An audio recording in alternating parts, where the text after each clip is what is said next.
Welcome to Allies or Enemies. This time we're looking at games you can play with people that don't really play games, which, let's be honest, is often your family. Are you heading home for the weekend or a holiday? Wouldn't that be better with a game or two? Especially if everyone was actually having fun. Well, we have you covered. We've compiled a list of games that can be explained in 2 minutes, have everyone involved pretty much all of the time, and won't last all night. In no particular order, here are 10 games that will work for just about anyone. Dixit Odyssey.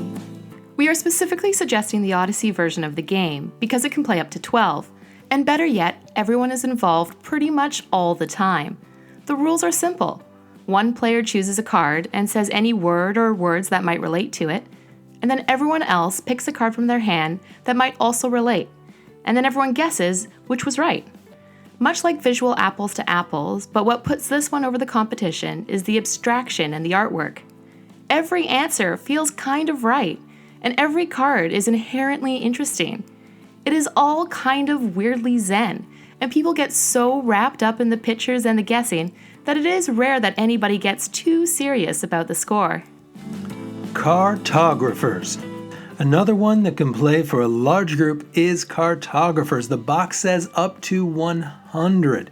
In Cartographers, everyone's drawing their own kingdom. Rules are simple. Flip a card, then everyone draws the tetra shape on their maps. The only tricky part might be explaining the end of round scoring cards, but you can always help with that chunk for the first few times. Cartographer has everyone playing all the time, and it lets them create something which people love, and by coloring, which people love, especially if you spring for some pencil crayons.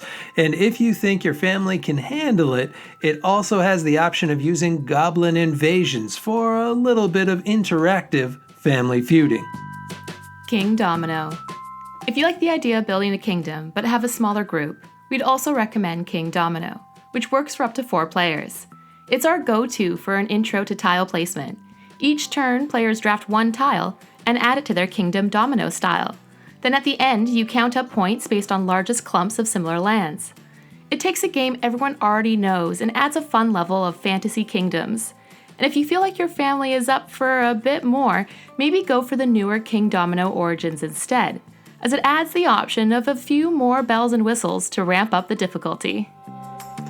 Ice Cool 2.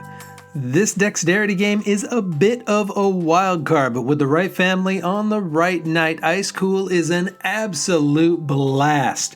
One player is a hall monitor and the rest are penguins who are trying to skip class, while also trying to flick their way through doorways to steal fish. It gets a plus for getting people up out of their seats, and another for being hilarious. It's amazing how quickly people get into this one and find themselves cheering a daring escape or a ricochet capture. And while the original is great, we'd recommend jumping straight to the second, which adds the option of trick shots like jumping over doorways, which, when done right, makes you feel like an absolute legend. Bandido. Not all families are competitive, and some are way too competitive. For either case, you might want to go with a cooperative game instead. One great choice here is Bandido, a super small, super addictive card game about stopping an escaping criminal. Each turn, players play 1 card to the increasingly sprawling map in the hopes of closing off all the escape routes. All you need to explain for the first game is that the lines on 1 card need to match the lines on the other. That's it.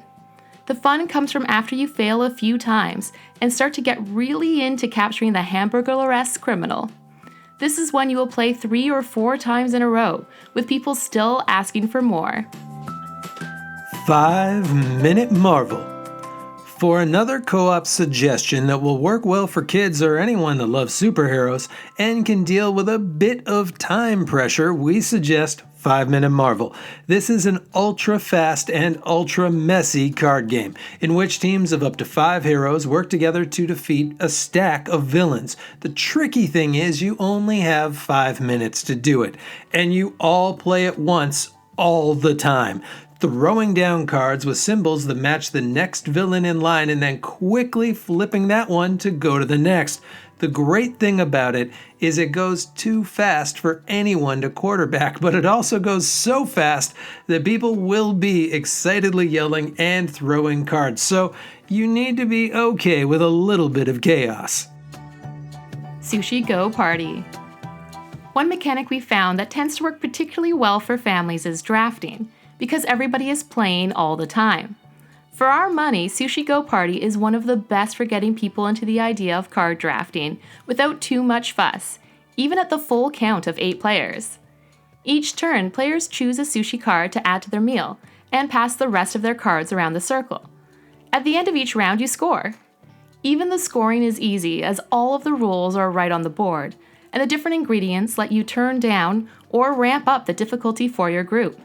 And scoring is forgiving enough that even players that don't understand what is going on for the first few rounds will still end up with some points. Plus, the art is adorable. Look at those guys. Draftosaurus. If you like the sound of drafting but don't necessarily want to be shuffling cards all night, another great choice might be Draftosaurus, which plays up to 5. All the fun of drafting, but with the cool tactile pieces shaped like dinosaurs. In Draftosaurus, you're building your own, far less bloody version of Jurassic Park by drawing dinos out of a bag and then choosing, placing, and passing. Scoring is all labeled on the board, and you end up with a fun thing to look at the end. And at a playtime of only 15 minutes, you can do a few of these in a row, maybe even ramping up to the slightly harder winter side of the board. Abandon all artichokes. Even if your relatives haven't really played board games, they have almost certainly played some kind of card game. So maybe stay close to that comfort zone with something like Abandon all artichokes, which works for up to 4. AAA is more than just a great looking but difficult to store box featuring some terrifically cute vegetable art. It is also a surprisingly rewarding game. Each turn you choose a card, play all the cards you can, and then dump your hand and draw new cards, all with the hope of getting rid of your artichokes by using the powers that are all clearly written on the other vegetable cards. As soon as someone draws a fresh hand void of artichokes, they win. The great thing is just about everything you do gets you closer and closer to being artichoke free, so it always feels close, and almost every turn feels at least a bit rewarding.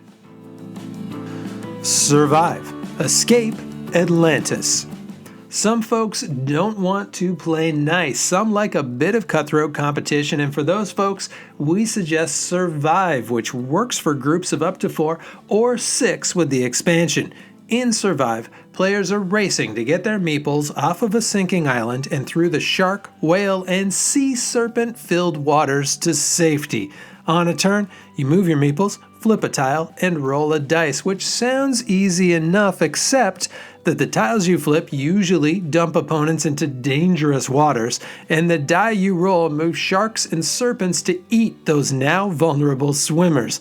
There are few things more satisfying than crashing your dad's boat with a whale and then eating his 5-point swimmer with a great white. This one has a bit more complexity than the others, and it won't be for everyone because it is so mean, but for the right family, this is a surefire hit. And that is it. We're confident there are at least a few on this list that you could take home for the weekend.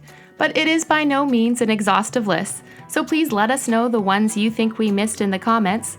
And as always, please like and subscribe, and hopefully we'll see you all next time for another game.